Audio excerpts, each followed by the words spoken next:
évidemment. Ah ben évidemment, et c'est absolument terrible parce que dans ce travail de deuil, si elle est véritablement morte, eh bien il y a quelque chose d'impossible à intégrer en fait dans le fait qu'il n'y ait pas de corps et qu'il n'y ait pas de possibilité de la voir, de possibilité en fait de se rendre compte de la situation. Et ça c'est absolument affreux. Mais c'est aussi à ça que peut servir éventuellement le procès, c'est-à-dire que parce que le procès va permettre aussi de pouvoir se reconnaître comme victime.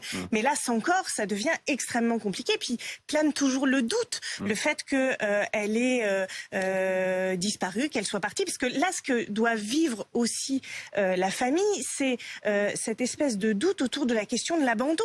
C'est-à-dire que si elle est véritablement partie et sans laisser de traces, elle a des enfants, cette femme. Qu'est-ce que ça veut dire pour eux? Ça veut dire qu'elle les a abandonnés. Donc il y a quelque chose qui est absolument terrible en fait dans cette situation.